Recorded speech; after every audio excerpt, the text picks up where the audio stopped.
As you can see, small companies only outperformed 59% of the time over 1 year periods, but that increases to 86% of the time over 20-year periods. Likewise, value companies outperformed 63% of the time over 1 year periods, and this increased to 94% of the time over 20-year periods. Hey everyone, today I want to talk about factor-based investing, specifically what it is and why some people believe it can provide enhancements in long-term returns. Now, before we dive deeper into this topic, I want to provide a quick disclaimer. Nothing in this video is investment advice, and all the information provided is for educational purposes only. Also, anytime we talk about investment strategies and returns, there's considerable risk of cherry-picking time periods or data sources. Here's how I'm going to try and be objective in this video. I'm going to use two sources. First, I'm going to use numbers from Andrew Birkin and Larry Swedrow's book, Your Complete Guide to Factor-Based Investing. In my opinion, if you want to dive deeper into factor-based investing, this is a great place to start. It's also well-referenced, so you can dive into the actual academic work if you'd like, while also being accessible and written for someone who is not assumed to have a PhD in finance. The second data source I'm going to use is Dimensional Fund Advisors, a company sometimes referred to simply as Dimensional or DFA. Dimensional is really a pioneer in the space of factor investing. Just for some background, Dimensional was founded in 1981 by David Booth and Rex Sinquefield, who met at the University of Chicago. Dimensional was largely founded on the ideas of Eugene Fama and Kenneth French, who have both been involved with the company since its founding. Fama and French are extremely influential researchers in finance, and Fama even went on to receive the Nobel Prize in 2013 for his work specifically on asset pricing. The original board of Dimensional also included folks like Merton Miller, who went on to receive a Nobel Prize in 1990, as well as Byron Scholes, who went on to receive a Nobel Prize in 1997. I only share that because I want you to understand just how influential Dimensional and the scholars associated with them have been in this area of factor investing. Now, we'll get back to the ideas of Fama and French here soon, but when it comes to using data and other resources from Dimensional to keep things as neutral as I can, I'm simply using the most recent charts they've produced as of the time I'm writing this video, which is July 18th, 2022. Sometimes there's a bit of a data lag for various reasons, but what I'm not doing here is going through and picking a chart from today, another chart from 5 years ago, another chart from 10 years ago, to try and cherry pick what supports factor investing the best. I'm simply taking the charts as they exist today. With that out of the way, let's dive into factor-based investing. So the first question we may ask is, what the heck is a factor? Essentially, a factor is a characteristic of stocks that explain performance. As investors, we're often interested in factors that may provide some premium return above and beyond the market itself. I think it may actually be easier here to start with a factor model that perhaps people may be more familiar with. Totally different field, but one of the most well-known factor models is the Big Five model of personality. In the psychological literature, the Big Five model of personality is more formally referred to as the five-factor model of personality. If you are familiar, those five factors are openness to experience, conscientiousness, extroversion, agreeableness, and neuroticism, commonly remembered by the OCEAN acronym if you take the first letter of each trait. But essentially, the five-factor model of personality is saying that these five factors explain the bulk of variation in human personality. It's not saying that these are the only factors that matter in human personality. The five-factor model is saying that these are the five most important factors. So in an investing context, we might talk about a two-factor, three-factor, or however many factor model, which is essentially saying that one factor, two-factor, or however many factors explain the bulk of variation in investment performance. Now, researchers have proposed hundreds of investment factors. Some researchers have even referred to the proliferation of factors as the factor zoo, since there are simply so many that have been put forward. However, many of these factors are simply anomalies that don't replicate, or perhaps something that might have had some truth to it, but is so tiny or so hard to capture that you really can't implement it in practice. For practical purposes as a stock investor, I think the research only supports giving attention to about five core factors, and honestly, even just a simple three-factor model really goes a long way in explaining the bulk of investment performance. Now, before we dive into those factors, let's also consider what criteria we want to see met before we're actually going to deem something worthy of being classified as a factor. I really like the summary provided within Birkin and Swedrow's book. They note that in addition to having explanatory power and a history of delivering premium returns, a factor needs to meet the following criteria. A factor must be persistent, meaning that it holds across long periods of time in different economic regimes. It must be pervasive, meaning that it holds across countries, regions, sectors, and even asset classes. It must be robust, meaning that it holds for various definitions of a factor and isn't overly sensitive to one way of defining it. It must also be investable, meaning that you have to actually be able to go out and capture the factor after considering trading cost and other implementation considerations. And finally, it must be intuitive, meaning that there's a logical, risk-based, or behaviorally based explanation for the factor. So let's start with the one-factor model. If you've ever taken an entry-level finance course, you may already be familiar with something known as the capital asset pricing model, or the CAPM. You may have also heard of a concept of a stock's beta, which again comes directly from the CAPM. What beta is referring to is quite literally the beta coefficient in a regression analysis.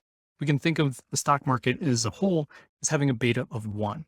So if a given stock or portfolio of stocks has a beta of 1.5, then that would mean we would expect the stock or portfolio to exhibit about 50% more volatility, meaning fluctuations up and down, than the market as a whole. As an example, we have a portfolio with a beta of 1.5, and we see the market as a whole rise or fall by 10%. We might expect that portfolio to accordingly rise or fall by about 15%. What this factor in the one-factor model is referred to is the market factor, which we can use to understand the market premium that historically has been earned by investing in the market. Essentially, when we think about a premium earned from investing in the market, we might compare investing in the total US stock market, which is a risky investment, to investing in a benchmark like a 1-month US Treasury bills, which are essentially the least risky investment that we can make since it's backed by the full faith and credit of the US federal government. In the worst case scenario, the Treasury could literally print money to pay their liabilities, which is a luxury no one else has. Birkin and Swedroe used data from 1927 through 2015 to report a market factor premium of about 8.3%. In other words, if we look at the average annual return of US stocks, and we subtract the average annual return of 1-month US Treasury bills from 1927 through 2015, we find that US stocks earned a premium over this period of about 8.3%. Additionally, this market premium is persistent, meaning that it persists over long periods of time, although it's important to note that this doesn't mean that investors wouldn't have gone through extended periods of time without earning a premium. Here's a table from Birkin and Swedroe that shows odds of outperformance for periods ranging from 1 year to 20 years. As you can see, US stocks outperform Treasury bills only about 66% of the time for 1-year periods. This increases to 76% of the time for 3-year periods, 90% of the time for 10-year periods, and 96% of the time for 20-year periods. To quote Birkin and Swedroe directly, the important takeaway is that if you want to earn the expected and not guaranteed premium from a factor, you must be willing to accept the risk that there will almost certainly be long periods when the premium will turn out to be negative. I want to stop and emphasize this here. If you're someone who says, I won't tolerate any underperformance relative to the broad market, then factor investing is not for you. Factor investing is a long-term strategy. As we see here, even something as simple as being invested in stocks versus being invested in Treasury bills has historically seen a 4% chance that Treasury bills would outperform stocks over a 20-year period.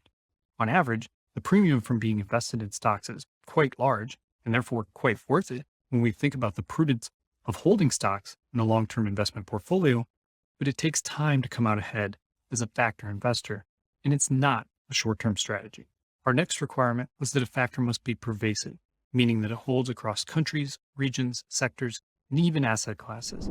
Here's another table from Birkin and Swedroe showing 2 different time periods, 1966 through 2015, and 1900 through 2015.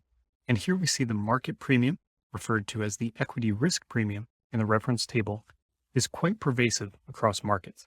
In other words, this isn't just some one-off fluke that we see in US markets with different results internationally.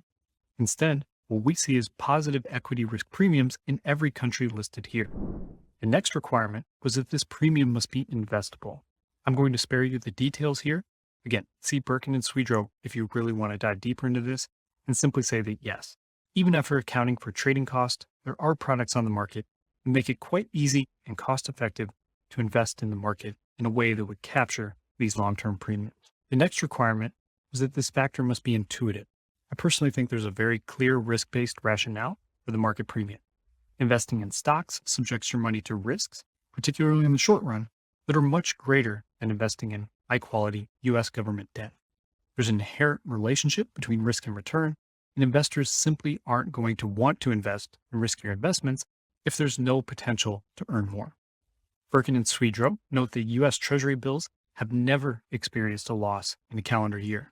Yet the worst loss for US stocks occurred from September 1929 through June 1932, when the US stock market broadly declined more than 83%. So I think making the intuitive case for a single factor model is quite simple. As I mentioned previously, if you've taken an introductory finance course, you've probably already learned about the CAPM and beta. However, the one factor model is quite incomplete. Birkin and Swedroe note that it only explains about 2/3 of the differences in returns between diversified portfolios. To be clear, that's a pretty big deal. This is a single factor alone that's accounting for 2/3 of the performance variation for diversified portfolios. That's not a trivial factor. That's actually a huge factor. But there's still more that we can do to add to this. The next big evolution in the development of factor models was what's known as the Fama-French three-factor model. This model retains the same market premium as the CAPM, but adds in two new factors, specifically the size premium, meaning how large a company is, and historically smaller companies have earned a premium over larger companies, and a value premium, meaning how relatively expensive a company's stock is priced, and historically lower priced stocks, or what we might call value stocks, have earned a premium over higher priced stocks or growth stocks.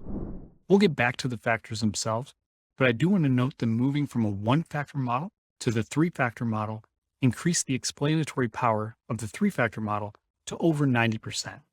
In other words, the three-factor model can account for over 90% of the variation in returns among diversified portfolios. This is huge, and it's one significant reason why Fama went on to receive the Nobel Prize for his work in asset pricing. Now, it's entirely possible you may have already encountered these concepts just out browsing financial material. For instance, you may have encountered the Morningstar style box, or some variation of a similar concept, which is directly getting at the size and value factors within the three-factor model. Consider the sample style box I pulled from Morningstar here. What this style box is telling us is what percentage weight of the stocks within a mutual fund are falling within various size, presented vertically, and value, presented horizontally, categories. As we can see here, about 21% of the portfolio is classified as large growth, while about 8% of the portfolio is classified as small value. And the reason why this information can be so valuable to quickly take in is that, as Birkin and Swedroe noted, this information would historically explain about 90% of variation between diversified portfolios. Now, let's dive into the factors themselves a bit deeper. Let's start with the size premium. If we were to subtract the annual average return of US large stocks from the annual average return of US small stocks, we would see that from 1927 through 2015, small stocks outperformed large stocks on average by about 3.3%. I'll have some other charts to look at here regarding the persistence and pervasiveness of this factor, but I do think that, again, the risk-based explanation of this premium strikes me as quite solid. There's just more risk in investing in smaller companies, so it takes a higher return potential to entice investors to take greater risks. Now, let's look at the value premium. Over the same time period, 1927 through 2015, the average annual premium, calculated as the return on value stocks minus the return of growth stocks, was about 4.8%. I do think that the value to growth spectrum is a bit less intuitive than the small to large spectrum for the size premium, but essentially, Warren Buffett's approach to investing is very much a value strategy. Value companies have lower valuations and often tend to be less flashy. They may pay a larger dividend and get less attention than more growth-oriented stocks. For this reason, I think when it comes to the value premium, there's both a risk-based explanation, essentially that investing in companies with lower valuations could come with heightened risk with respect to a company's financial standing, as well as a behavioral explanation, particularly that people tend to get overly excited about growth companies, and particularly those that are well known. Back during the dot-com bubble, people were talking about Buffett's value approach no longer working. There was an irrational amount of money flowing into companies that were essentially nothing more than a domain name. And this was largely occurring on the growth side of the market. Nonetheless, people were excited, and at least for a period of time, there were some impressive returns on the growth side of the market. Of course, that bubble eventually burst, and then Warren Buffett looked pretty wise, again, as value stocks started to look better than growth stocks. But this gets back to the importance of anyone using a factor investing strategy having a long-term orientation. Here's a table from Birkin and Swedroe that captures all three of the factors within the three-factor model from 1927 to 2015. As you can see, small companies only outperformed 59% of the time over 1-year periods, but that increases to 86% of the time over 20-year periods. Likewise, value companies outperformed 63% of the time over 1-year periods, and this increased to 94% of the time over 20-year periods. Now, the Fama French three-factor model is really the model that has the most general consensus support. There are some other factors worth considering, as we'll look at in this section, but as we get into 4 factors and beyond, we definitely start to get into more disputed territory. Personally, based on the research we have available today, I favor a 5-factor portfolio that also considers momentum and profitability as the 4th and 5th factors. I personally like Birkin and Swedroe's definition of momentum, which is the tendency for assets that have performed well or poorly in the recent past to continue to perform well or poorly in the future, at least for a short period of time. This is a more technical factor, and I'm not going to get too deep into the weeds here, but I do think that funds that account for momentum in their general strategy can be worthwhile to invest in. The 5th factor, profitability, tends to be a bit more intuitive to understand.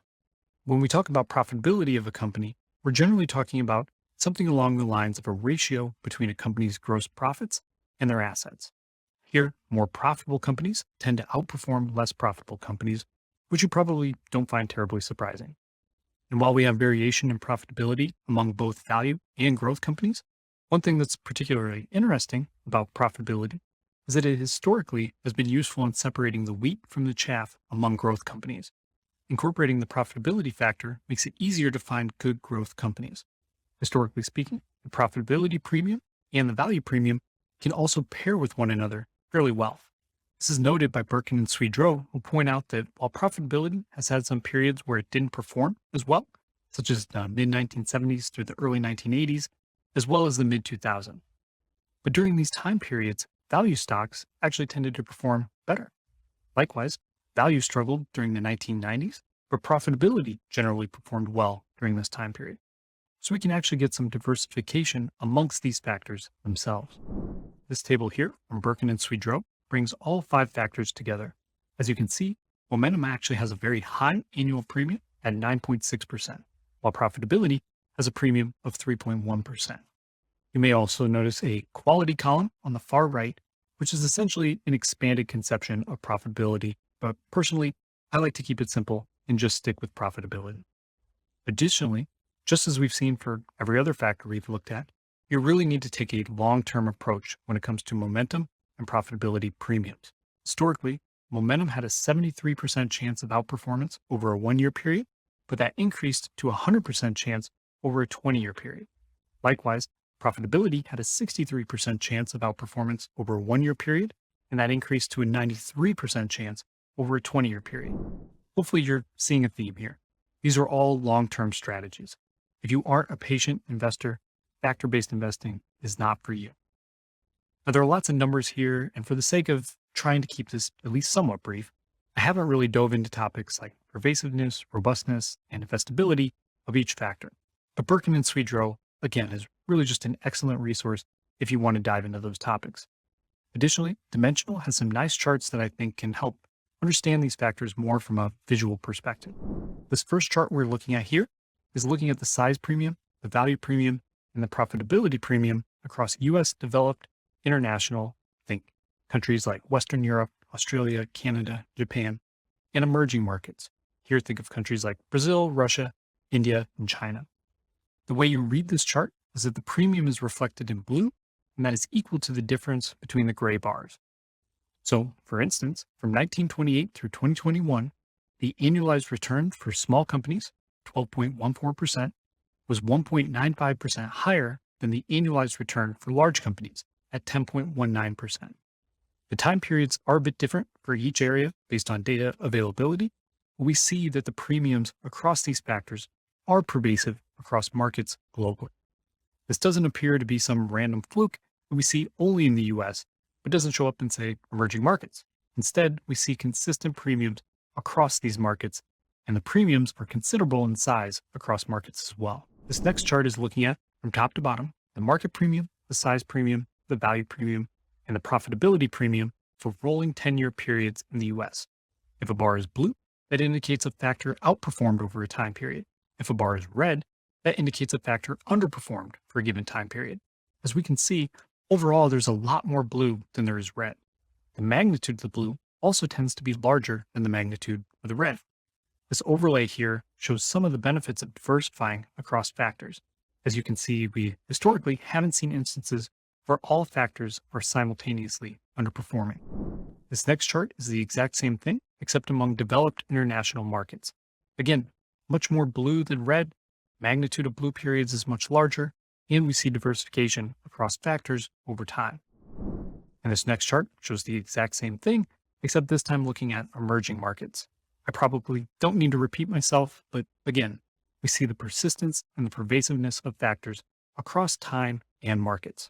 So far, we've looked at what factors are, and hopefully you've gained some understanding of why factor-based investing is at least an appealing concept for those who might want to take a more academic approach to trying to build a portfolio. But what would that actually look like in practice? This is where the concept of factor tilting tends to come in. When I say factor tilting, what I mean is weighting a portfolio, or tilting it, towards certain areas of the market to hold relatively more of those types of investments. It often still makes sense to hold a well-diversified portfolio that broadly holds all areas of the market, but factor investors may prefer to hold relatively more small companies, value companies, and profitable companies. They may also want to account for factors like momentum within the funds they use to try and capture that premium as well. However, in my opinion, momentum in practice tends to be more of a responsive or after-the-fact trading type strategy rather than an initial portfolio construction strategy. I'm focusing primarily on the size, value, and profitability factors here. This graphic is showing 4 different strategies that reflect how a portfolio could be built to try and tilt towards the factors we've been discussing. The first decision that needs to be made, which isn't even really captured in this graphic, is how much market exposure to have in the first place. Younger, risk-tolerant investors can be more aggressive and might have 90% or 100% of their portfolio in the stock market. As someone gets closer toward retirement, they might need a more balanced portfolio, say 60% stocks, to help manage some of the unique dynamics that arise when someone is needing to take distributions from a portfolio. Now, the market portfolio shown here is basically showing someone who owns the entire market. You could think of this as just a pure total market index that's going to try and hold all publicly traded stocks, generally weighted according to the size of a company. So a very large company like Apple will receive a greater weighting than a smaller company in proportion to their own size. This type of weighting is what's known as market capitalization weighting, for holding each stock in proportion to its own market capitalization. Now, to build a factor tilted portfolio, we might decide to start out by adding small companies to the portfolio. Here, we're only owning what is shown in yellow. So at this first stage, we aren't fully diversified. The next step we might take is to add value companies to the portfolio.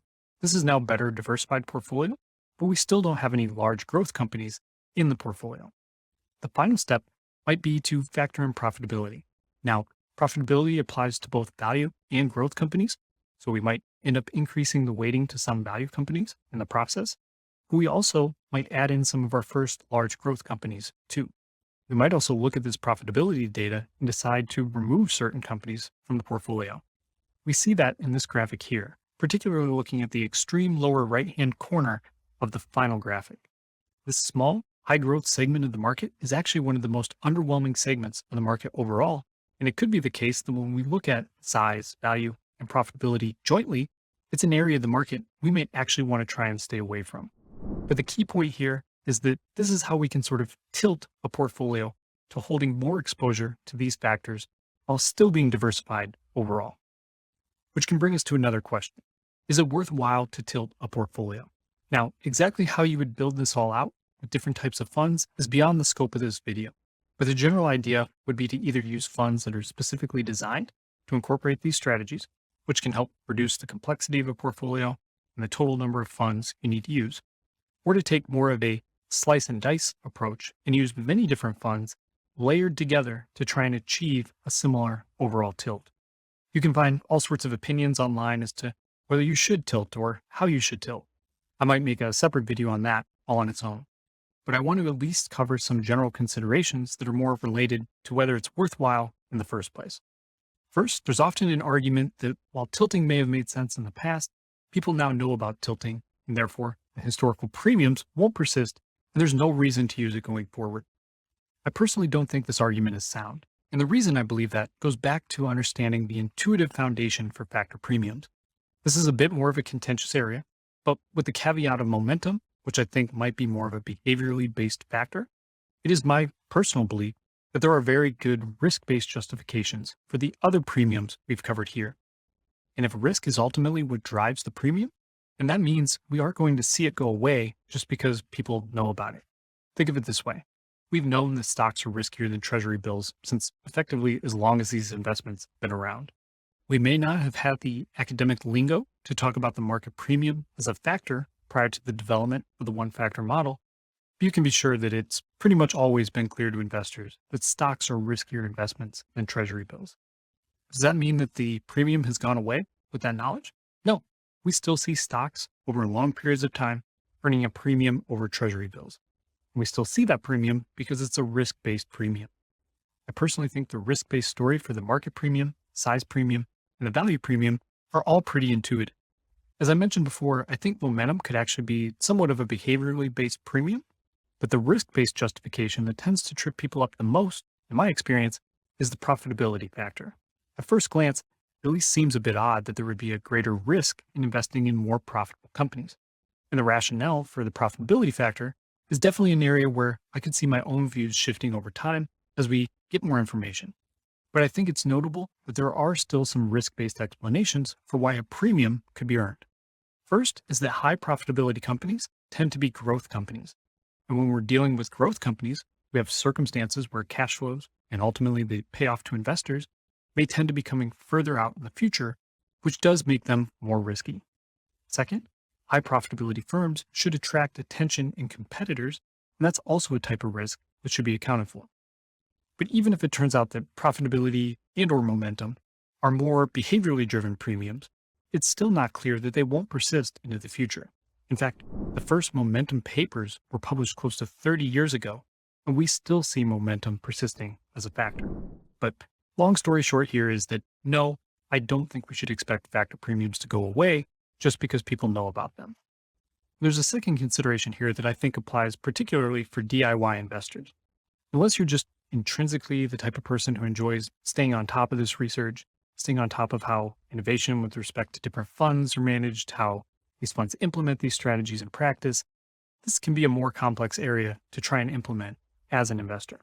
I can honestly understand why some DIY investors who might even understand the research behind factor-based investing might decide it's better to just go a simple route and use something like a target date or target allocation fund. This is definitely an area where having an advisor you are working with can be beneficial to assist with the implementation and ongoing management of a factor-based strategy. And similarly, if I was someone who's going to work with an advisor, I'd personally be interested in finding an advisor that uses these types of strategies and can help implement them. And finally, I would also express a general note of caution about trying to use factor-based strategies within 401k plans, 403b plans, or similar types of employer-sponsored retirement accounts. As we've mentioned several times in this video, factor-based investing is very much a long-term strategy. For this type of strategy to work, you have to understand the long-term nature and stick with it through the ups and downs of the market. One challenge I've encountered firsthand within my own university's plan is plan administrators making fund changes that could actually come at the worst possible time. When I first joined my university's plan, they actually had a dimensional, or DFA, emerging markets mutual fund that I really liked for my own situation. The fund accounted for all the factors we've talked about here today and was tilted towards small companies, toward value, etc. Then, as we know will happen with factor-based strategies, we hit a period of factor-based underperformance within this area of the market. My plan administrators, who tend to be very backward-looking and picking funds based on historical performance, rather than the type of forward-looking perspective that you need as a factor investor, ditched the fund for an emerging markets fund that had been performing better in the short term. What this actually meant was that rather than being a small, value-tilted emerging markets fund, it was a large, growth-tilted emerging markets fund. And through no choice of my own, I got forced out of the strategy I wanted and into a strategy that was actually pretty much the opposite of what I wanted. And to make matters worse, this sort of driving by looking through the rearview mirror perspective is incredibly common among plan administrators, which can mean you could end up switching strategies at the worst possible time. Have you ever been in a traffic jam and noticed that another lane seems to be moving faster than yours? And then you make the switch, only to end up in a situation where now your old lane seems to be moving faster than the lane you moved into. Investment performance chasing can create this sort of dynamic. So if you don't have control over your ability to stick with a factor-based strategy long term, it might make sense to take a more broad, total market-based approach, similar to what you see in many index-based target date funds, rather than getting forced in and out of funds that may not align with your long-term strategy. Similarly, this could be a reason to roll a 401k or other employer plan out into an IRA where you have more control long-term. But in any case, I hope this video helped at least provide an understanding of the history and rationale around factor-based investing. If you like this type of content, please like and subscribe. Let me know what else you'd like to see more of in the future. Or if you have a question, drop it in the comments below. I may feature it in a future video. Thanks for listening, everyone.